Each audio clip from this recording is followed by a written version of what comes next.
All right, welcome back to Afternoon Drive here on WJOP Radio. Hope you're all having a good day out there. We are exactly 1 week until Thanksgiving. It gets up on us very fast here, and I'm very happy to be joined by the legendary football coach, James Stehlin, back for a second time on the show. Sir, how are you? Good to see you again. I'm fine, Drew. How are you? Good. Thanks for coming in. We appreciate it. It's great. It's great to see you. We haven't. I was thinking of no better guest 1 week ahead of the big football game than yourself. It's a great time of year, isn't it? Well, always was such an important time of the year for me, and spend so much of my time on Thanksgivings. We're just a big day. You know, Yeah. built it up to it all season, and it's a culmination of so many things. Absolutely. I had some of the. I'm sure you remember this feeling. You lived it for so many years, but I had some of the Amesbury kids in here the other day. Some of the senior captains, and they were all talking about how it's it's a little different now with the Super Bowl, of course. Before Thanksgiving, it's a little bit of a different format, but they said there's just nothing like getting amped up for this game. It's just like a switch it's automatically going to be a battle. Everybody's bringing their best effort, and they were saying just the goal is just leave it all out there. You know, that's kind of you just want to make sure you give it the best honest effort that day. They've been very successful this year, Ames. We've got a nice good season. team, and I'm sure they're looking forward to it. Absolutely. It's going to be this game's on the road this year. What was the difference between going on the road for Thanksgiving? It's kind of a hostile environment, isn't it? Well, it's a hostile environment, but it's also you also have a large following. Yeah. And with the way Landry Stadium is set up in Amesbury, one side's Newburyport, one side's Amesbury. So it's a good situation as long as your fans follow you, and they usually do. So. Yeah, absolutely. You guys never really had a problem with that, did you? No, we had some good followings. Those were a magical time in high school sports, especially football. The crowds going over to Landry Stadium, be anywhere from 7,000-8,000 people there. Yeah. And it was always such a big time, and a great following from each side. It's a very important time in the player's life. You got to realize, especially if you're a senior, and you consider that this is the first step in your senior year where you're finalizing something. It's your last time you're going to play a football game for your high school, and for most, it's the last time you're ever going to play football. Right. So it's a very emotional time from that aspect alone. So the players, they've been involved in that program at the high school for 4 years. Yep. This is the last time they're going out there, so a lot of emotions out there. It's a lot of emotions. Yeah. When somebody who lived it for as many decades as you did, it really ends up being part of the holiday. You build your day around it. You start the morning football. The whole week leading up to it, of course, is all football, and then you play the early morning game, and your entire family becomes involved with it. And my son played for me. I had two of my daughters were cheerleaders. We usually had many of our family from Connecticut and actually Pennsylvania came up for it.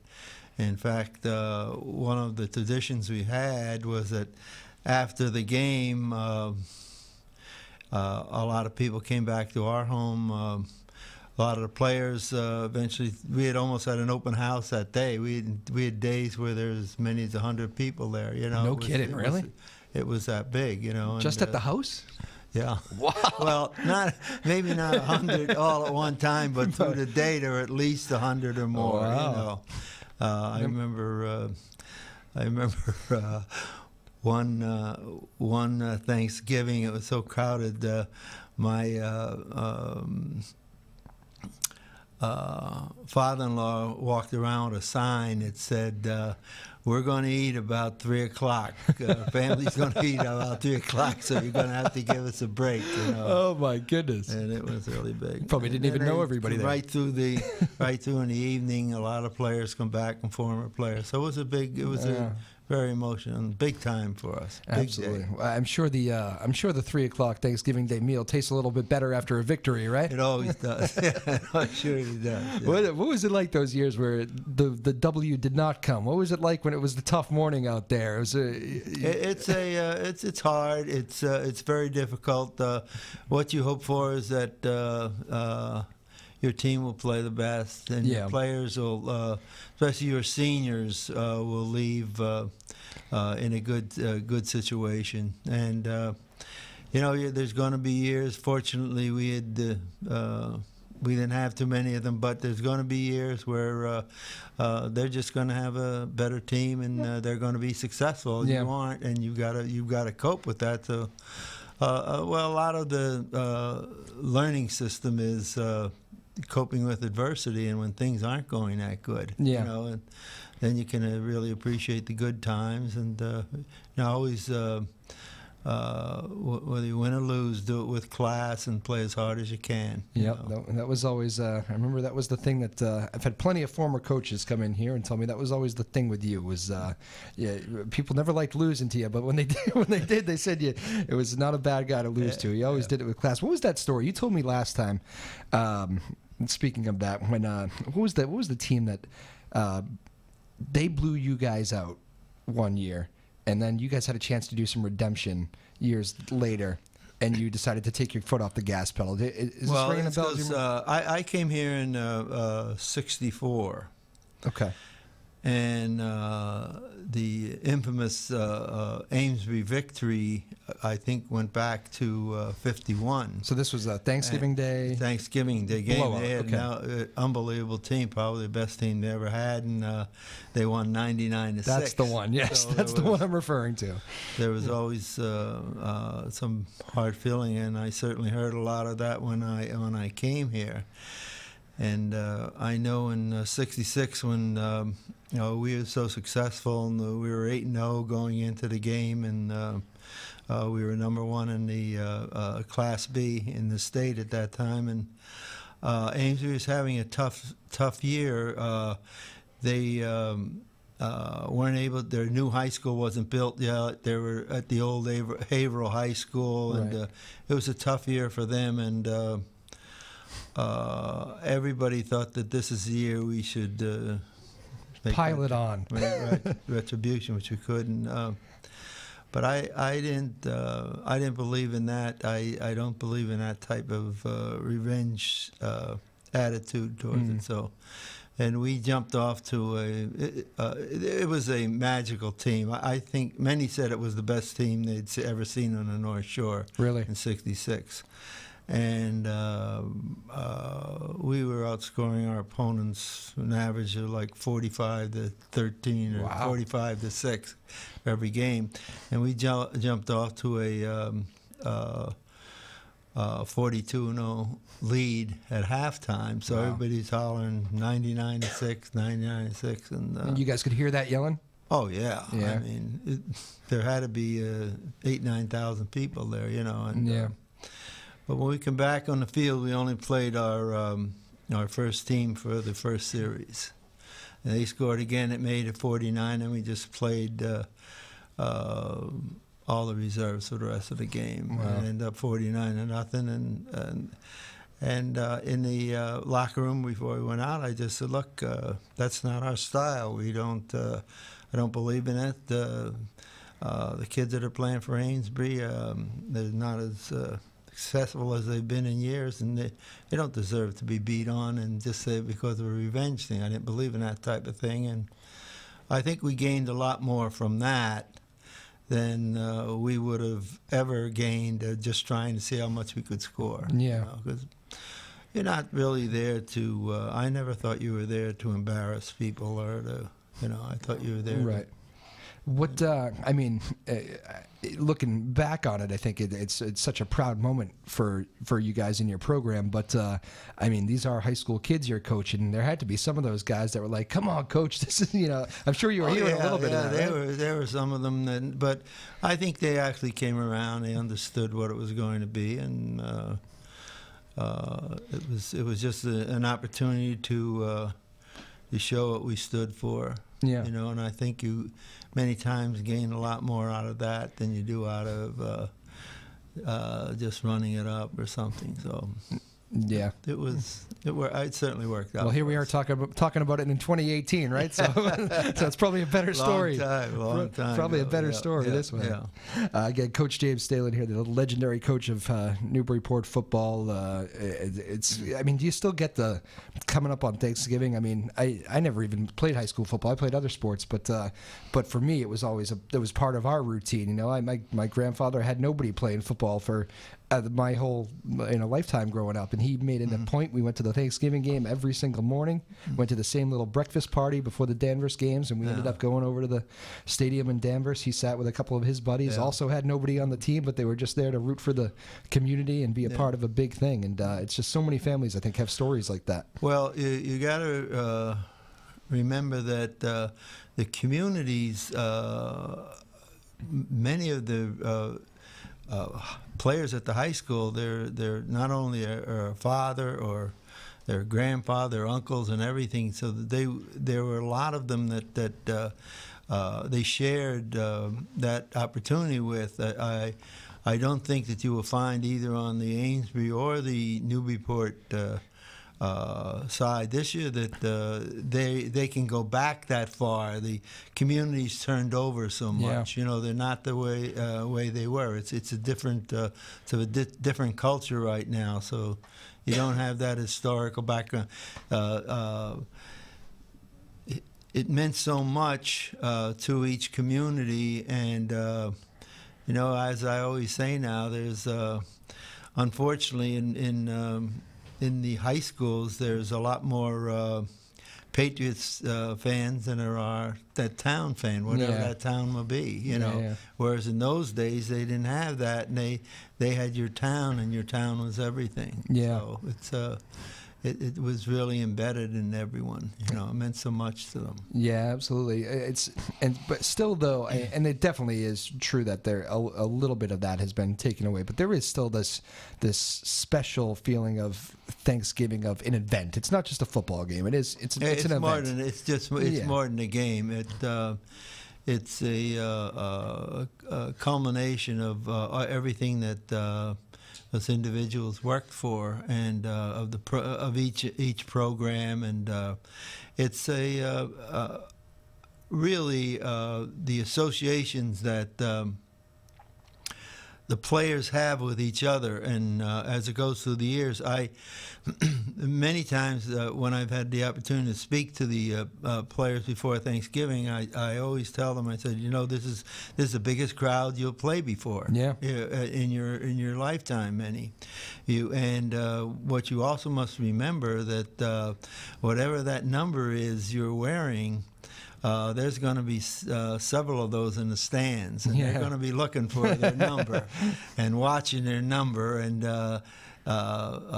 football players always retain an interest. And you're referring to past players, right? Yeah. Past players that have worn that number. Yeah, worn that number. They'll be saying, well, I wore number 76, or I wore number 21 or 22 or 70 or whatever it was. And there were special numbers during the years that were worn, and a lot of times when a player come up to high school, he'd want to wear that number. You know? So there's a lot of tradition there, but there's also so much more. I was at the Triton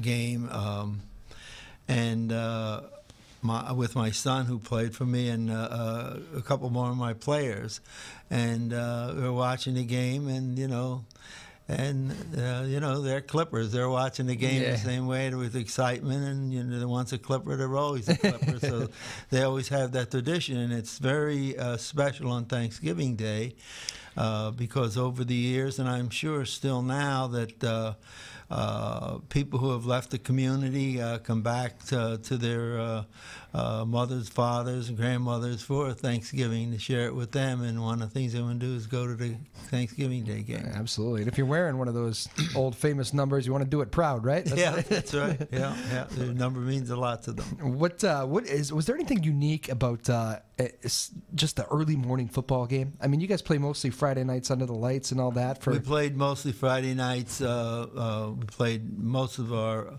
home games are Friday nights. We played a lot of Saturday away games, but we only played morning games on Thanksgiving, and it's a different time. It's your whole body chemistry is different, and you always, on Thanksgiving Day, you always had to be concerned, what's the field going to be like? There were years sometimes we wore sneakers and not cleats, because it was frozen and everything. And there's a special, it's a special day, and when you go out there, it's just different, you know. And players really look up to it. Coaches look up to it, and it's really the time that you want to show what you can do. Absolutely, it's so unique. I grew up here, so it's morning without Thanksgiving football for me is, I don't know, I've never heard of it. Yeah. But outside of Massachusetts, it's not a thing. I mean, most of these seasons are already over. This is a very Massachusetts-based. What actually happened is I grew up in Pennsylvania, and Thanksgiving at that time was very big too. But what happened, some of the states in Pennsylvania, New Jersey, and New York and that, they gave up the Thanksgiving to go to a playoff system. Oh, okay. Because it made it easier to just, if you erase Thanksgiving Day, then you could take those last 4 weeks and throw them into the playoffs. Do a nice playoff. Because of the importance that Thanksgiving has always had in Massachusetts, they've tried several systems, and they're still trying to get the best system so that they can have the Thanksgiving Day game remain intact, but at the same time be able to get a playoff system in before Thanksgiving. Yeah. And that can be very difficult, because you have a tendency to have to fit in different games in your schedule on that. Right. But they just keep trying to fix it, so I don't know what's going to go. Yeah, they seem to be consistently tinkering with that one, huh? Well, it's a tough thing to do because, you don't want to take away from Thanksgiving, yet you have that void of 3 weeks where they play different games, and sometimes they don't know. You don't realize who your team is playing because it's not down on paper from the beginning, day one. So it's tough. Did you ever have to? I mean, I'm sure you've had. You remember that feeling of, like, especially the senior, the upperclassmen on Thanksgiving. They're ready to run through a wall for you, and it's just that emotions are running high. For the seniors, it's the last game. Was there ever a level of a coach where you almost had to tone your guys down and say you were a little bit too jacked up, you got to stay within yourself, that sort of thing? You have to be sure you have you have the right emotional level. I'm sure you've seen that happen where teams start. A lot of it has to be happen during the week. Yeah.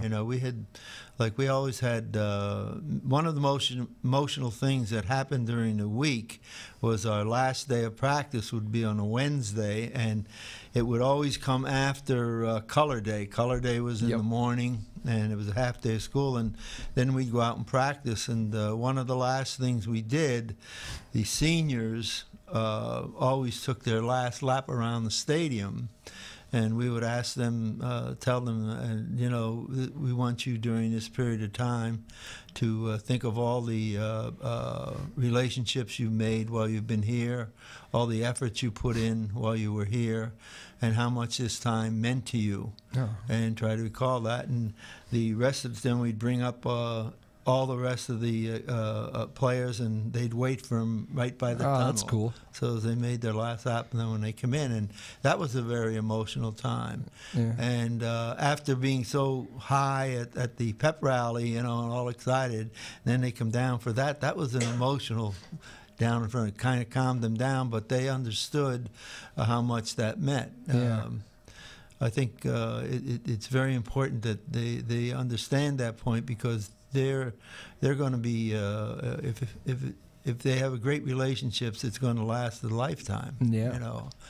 It's not something that's going to 1 week from now you're not even going to know who that guy is. Right. Next, and in a sport where you're so dependent on each other. Yeah. And I know all sports demand a lot of teamwork together, but football is so demanding on from the standpoint of how the line itself relies on each other so much, and your backs are, I was told by a famous coach of mine that ball's not heavy. That's a great line. And that you must realize how much what other people have to do for you to be any type of successful, and for you to be successful as a team. So if all those things work, and what you hope for is that they will want to do the best they can and get the most out of it. So absolutely. Did you know? Do they still do the lap around, the final lap? I don't know what I haven't talked to Ben about that. I'm sure Ben has his positions up, but we thought that was one of the most important things we did. That's a cool moment. I can imagine that whole last practice is pretty emotional. Just I'm sure there's a lot of thoughts. It's by that last practice, all you're going out there, you're only out there for about a half hour or so, and all you're really going out there for is that. No X's and O's, really, huh? Yeah. We did very little because we had done everything. You have your longest period because it's usually a week and a half. To prepare for the game, and so that's a big time, and it's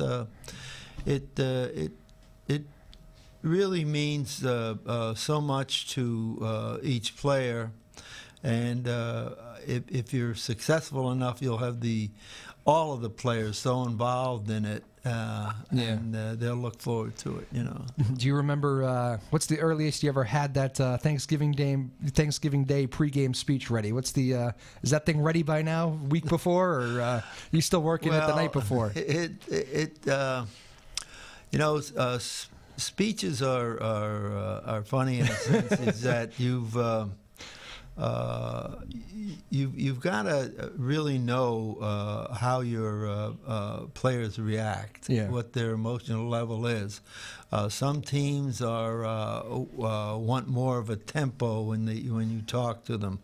Others are more taken if you're sentimental and you bring things. I always thought that sentiment meant more. I thought sentiment stayed with them longer. Hollering and screaming, that's gone in 5 minutes. But if they if you can give them the feeling they need and the sentiment they need, and make them feel that'll stay. That stays right with them. Do some of those stay with you when you're in there and you got that room? It's just a room that you got captive. Every one of those years is fully engaged to you. Do some of those speeches stay with you and you can almost hear them back years later? Well, I know what we probably remember what we had to do for certain opponents and how much we wanted that game to be. I'll tell you. I thought one of the best speeches I gave was the first game we came when we first put our program in, and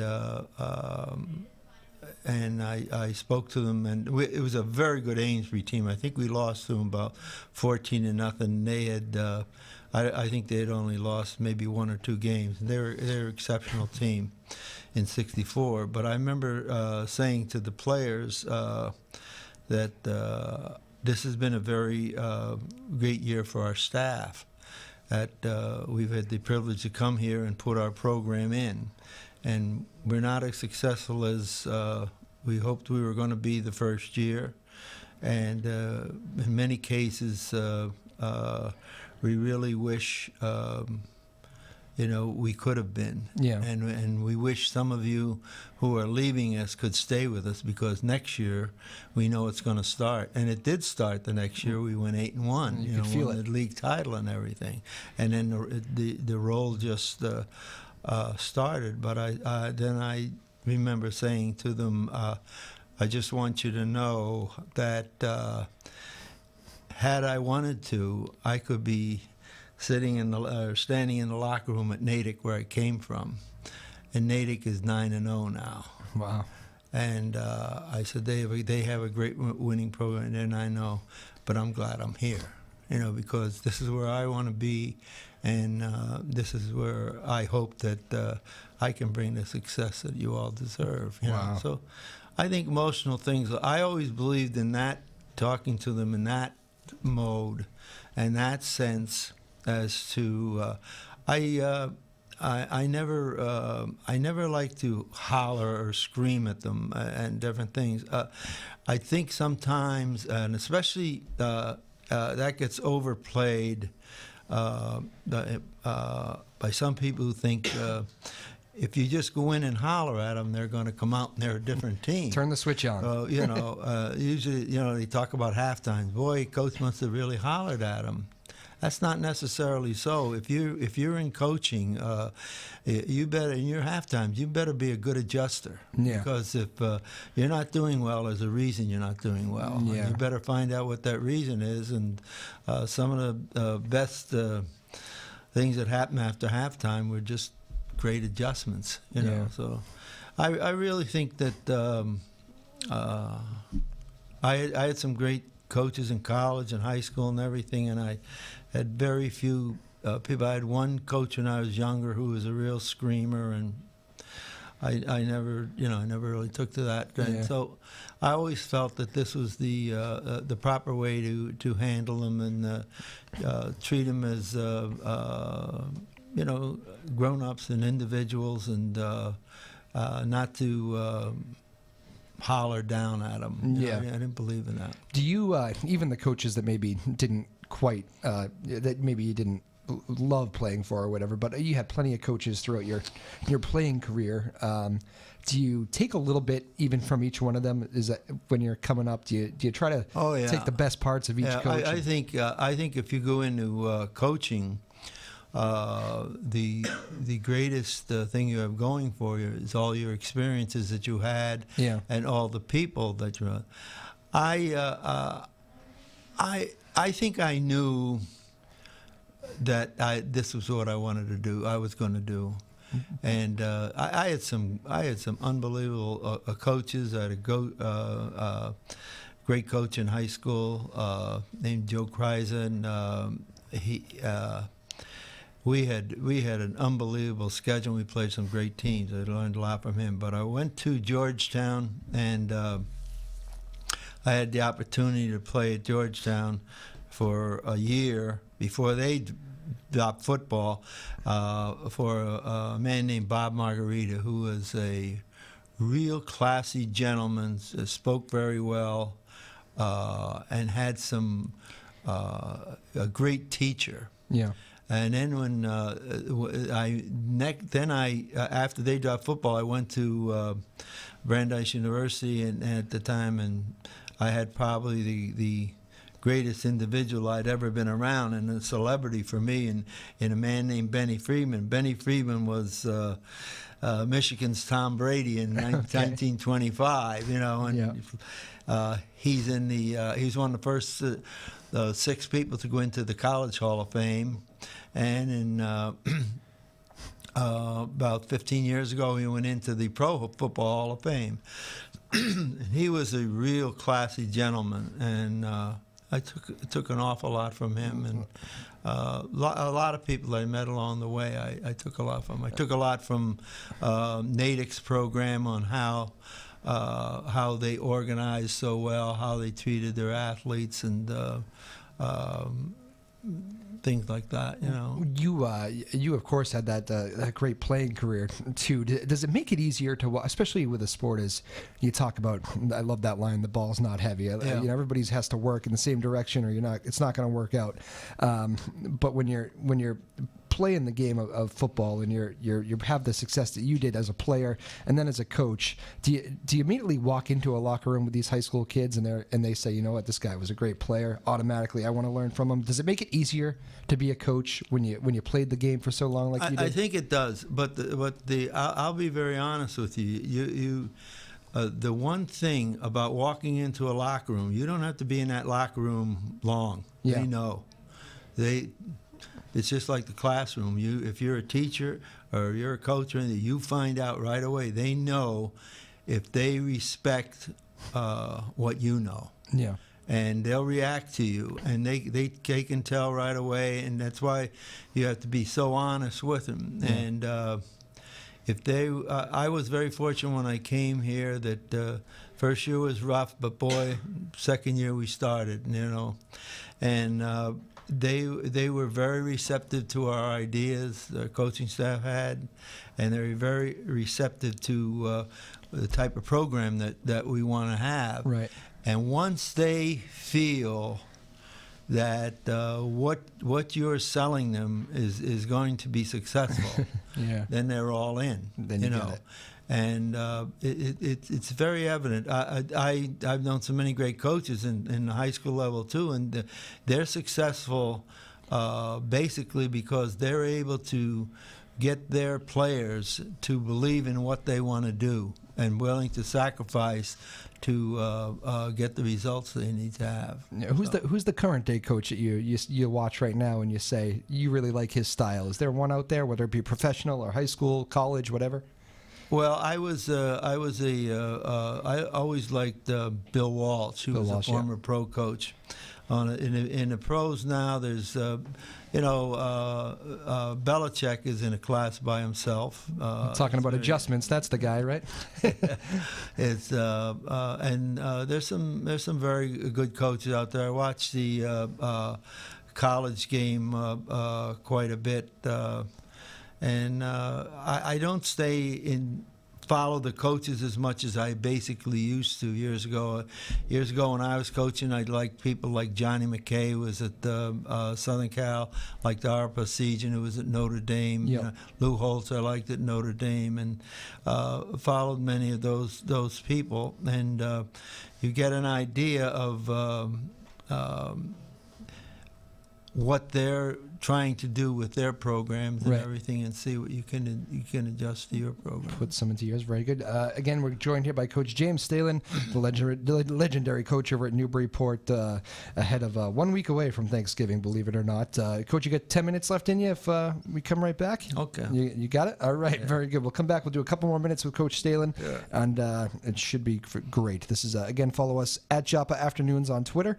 Hello to everybody streaming at home, and thank you for our loyal radio listeners as well. We'll be right back here with more with Coach Stehlin in just a moment. Keep it right here.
All right, welcome back to Afternoon Drive here. We are joined by Coach James Stehlin, the legendary football coach here, talking a little bit of Thanksgiving football and going over kind of a lot of stories here, a lot of memories from this particular week. It is a great time. I always like this kind of from this stretch through the holidays. It really kicks things off for me. You know, you get the short work week next week and you know, your Thanksgiving football and then, you know, you got to do your shopping for the holidays. So it gets busy here, but a lot of family time hopefully, and hopefully you have some good plans out there set. Be safe this time of year as well out there. Hate the bad stories this time of year, so don't do anything crazy out there. But again, Coach, we've been talking, we've covered a lot of ground in here. I do wonder, as a former player, a former coach, nobody has seen as much football. You would have forgotten more football than I will ever know in my entire life, and you have a great memory. So, but what is your a lot of high school numbers down across really the nation as far as turnout? It's not like when you used to coach. You used to have, I'm sure you used to have to turn people away, really, and that's a tough thing for a coach. But teams are literally struggling to put kids on the field, to put teams on the field these days, and of course, you know, concussions possibly. There's just other stuff to do. All these things are reasons why. But I'm just curious are you worried about the game? Yes, I am worried about the game. I think that they're really hurting in the sense of numbers. There's a lot more to do right now than there was opportunities. Yeah. But still, it shouldn't decrease the numbers that are showing in the different schools. I think they're doing an awful lot as far as some of the injuries that they've had, you know, whether it be the concussions or whether it be the knees or anything else like that. And some of the techniques there now, I understand, going through colleges and going through the high schools, and so the tackling and blocking techniques are much better in some of the rules. But they have to be aware that people are concerned right now. Yeah. I just hope that things can come under control, because it's really a great game. It's a great teacher for young people. It's a great thing for people to make a commitment to. I would hate to see it be hurt. Yeah. Know? As a former player, and obviously you've lived a healthy life. You have a memory in here that's better than mine. Last time you were spitting out players' names from the '60s and naming what year they were playing and all that stuff. But you know, there are other stories like that you see of professional players really struggling. Of course, the big movie came out on the CTE and all that. I wonder. I'm sure you've seen some of that from people that you knew that have been part of the game. What do you say to the person that does look at football and says, well, how do you sign up for that with those sort of possible consequences? Well, I think basically you got to understand that in many cases where they're having all the information is basically coming from a former professional level. Yeah. And some of the controls in the professional level were nowhere near what they are now. Yeah. And they were playing under pain and with painkillers and everything else like that. And people at the professionally were so scared to ever admit to various injuries that they often played with injuries when they shouldn't played. Yeah. I think professional people have a better control of it right now as far as who controls when they play, you know, and they just don't. All the times they used to joke about how many fingers I put up and so forth like that. Now they're really down to the concussion process and everything else like that. And I think that has to really keep control of what's being done with them. The professional game is getting better. The problem is that there is so much money in the professional game that players are just about willing to do anything. Yeah. You know, and it's when you have a situation like that, it can be tough, because sometimes the players won't tell you what they want to lose their situation or not, but they've got a lot to do, and I think they're trying to get there with it. You know? And you, of course, everybody knows you played some high-level football. I'm sure you saw some moments where, I don't know if you were involved, but maybe you saw some moments where a player went back out there and maybe in hindsight shouldn't have. A lot of guys just fell, did I'm a little, just a little bump, I'm all right, or I don't think they knew as much about some of the injuries as they do now. But the other thing is that I think the biggest problem now, and which I think they're trying to curtail, is the helmet. Yeah. The helmet has almost become more a weapon, right? A weapon, yeah, than at protection. Yeah. These helmets, they each team has about 8 different type of helmets they can use now. Yeah. They're so into this, and when I was playing, the players weren't as big and they weren't as fast or as strong as they are now, but they tackled from their almost your stomach down. Right. Yeah. They very seldom made collisions up above your shoulders. Yeah. And especially, I think, is if they're going to have to, and I think they are now. If you'll watch, as they say that they talk a lot about what they call targeting. Yep. That's the helmet on helmet and something like that, and that's because the players are big and they're tackling them big. You know. From a high standpoint, they're not putting their shoulders in by their stomachs, or they've got a. We never had that, so we never had that many hits like that. Was that a big thing for you guys, teaching the right form of tackling so kids didn't get hurt? Yeah. Was that something you're stressing day one? You had it as soon as you went out and did any of your blocking or tackling techniques.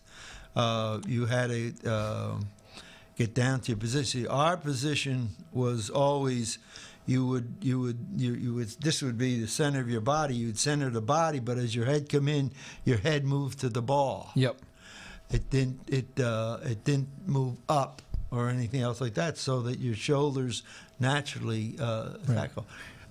I'm not sure exactly what they're even teaching now, to be honest with you, because I don't see the kids practice. It's probably more of an old school way, right? Yeah, and what they're trying to get back.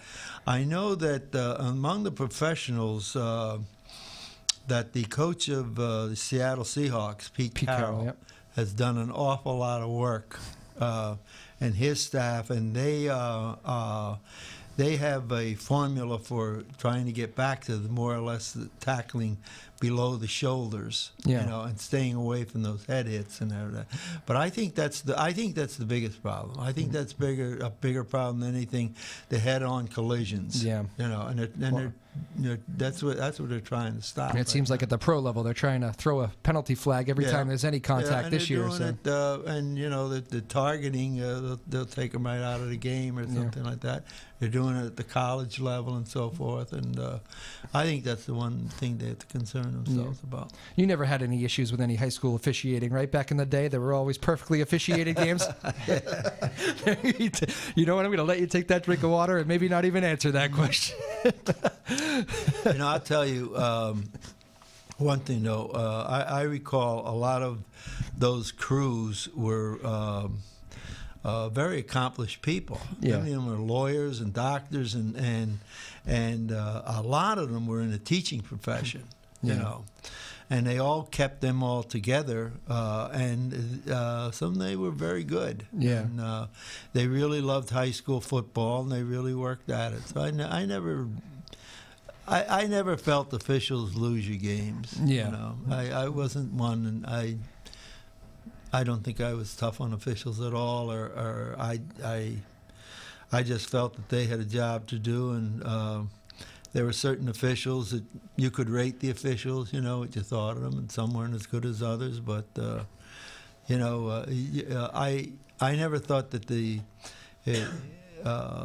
you're going to be successful because you were tough on the referees. You get the call. I never could have believed in that. I never really understand a lot of the parents can be unique, right? And you get some parents that will do some hollering at officials too, and sometimes I never think that ends up being a good look on the parent, no matter how bad the official's doing. You got to remember, parents have so much involved. That's their youngster. Yeah. And they always see what he's doing is the right thing to do. And if anything that more or less goes against them, it's hard for them to take. But yeah, it's a tough job being an official out there, isn't it? It's tough, And but there's a lot of really good officials, out there. You always got along with it. You ever hear from any officials later? No, you see them. I've seen them sometimes at different. Remember that call you missed there on that Friday night? That's funny. Joined here by Coach James Stehlin. Final couple minutes here. 1 week ahead of Thanksgiving, and you got any big Thanksgiving plans here yet? Do you get to an actual game? Do you go to the Newburyport game? Or well, it depends upon the weather. If it's cold, I don't know. I don't like the cold, so I never liked the cold. But now it really bothers me. We'll spend an interesting thing. We'll spend Thanksgiving with my daughter Carr and her family, and her husband is Mike Mamakis. Oh, okay. He was a tackle at Amesbury. Oh, wow. So, that must have been a tough one. So we have Thanksgiving, and we have both his parents are there and Carr's parents are there. Oh, wow. With the grandchildren. Do we wear the colors to Thanksgiving dinner? No, we don't do that. Leave that behind? Yeah, we leave that behind. We call it the off-season by the time Thanksgiving dinner. It's still an important day for us, and, we joke about it once, but, That must be pretty fun, though, huh? Having those family rivalries. Yeah. And more fun when the Clippers get a win, I guess. But well, that's good. What's the favorite meal? You guys cooking, or are you doing a? No, I don't do. Mike's he's a great cook. Yeah. So we always let him there. And Carr is a good cook. Yeah, and your wife came around here today as well. Beverly, she's hanging out for the day. Yep. Yeah. Well, I'll tell you that was my number one fan, Newburyport's number one fan. Boy, she knew more football, and I'll tell you. When I see most of the players, I was at the Hall of Fame last week to make a presentation to Bob Arabino, who was a great defensive player for us back on that magical team, '66. And when I see them on the first team, they all say, "How's Bev?" Not worried about you. Yeah, not worried about me. They're worried about my wife. That is funny. That's funny. Is there when you're doing it, as long as you have. I mean, she's a part of it. People don't realize how hard it is. She was our number one fan. I mean, she knows more football than a lot of people don't. A lot of men know. She knows more football than a lot of men. So as far as you're thinking the women don't know, they know their football. And she was very much into the program. She gave me the opportunity to go to Newburyport High School and do what I had to do in the classroom and on the fields. And she raised 3 children, and at the same time she was a medical technologist and head of the hematology lab at Anna Jake's Hospital, and was able to do all this. Wow. And I had room to do everything I wanted to do. So we've been married 58 years. Wow.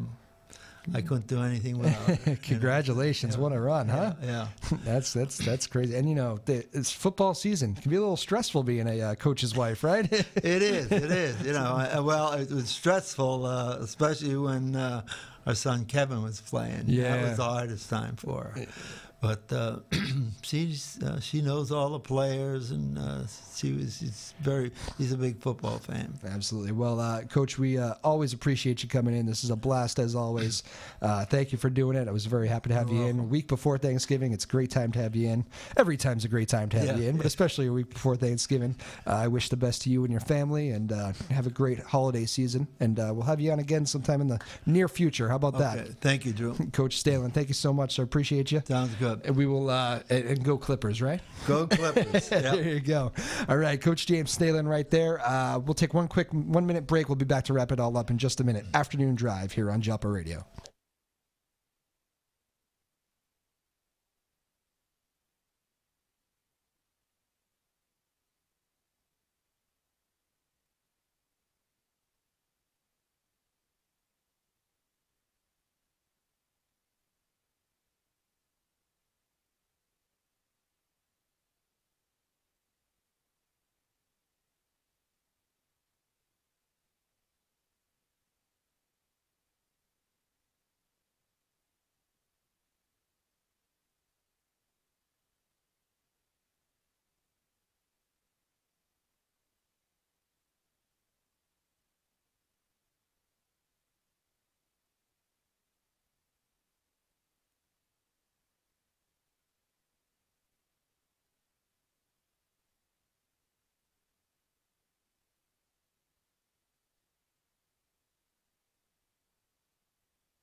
All right, final moment or two here on Afternoon Drive on WJOP Radio. How cool was that, Coach Stehlin?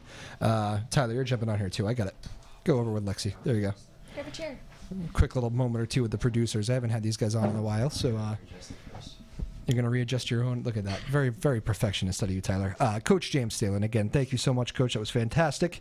I know, Lexi, you were doing other stuff over there, but I know, Tyler, you got a good listen. That was, don't worry about that. We'll fix that. It's fine.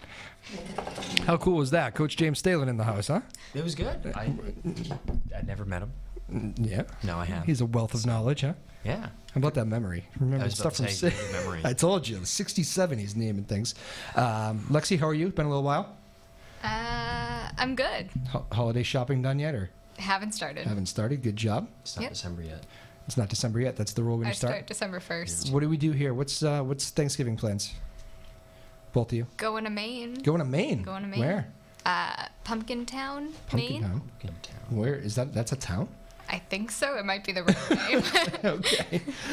Tyler, you going to Pumpkin Town or something? You can catch me at the football game because I'll be working. There you go. Coach Stehlin will be proud.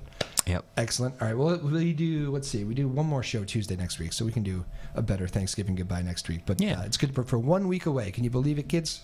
No. Nobody can believe it. Final thoughts going into the weekend?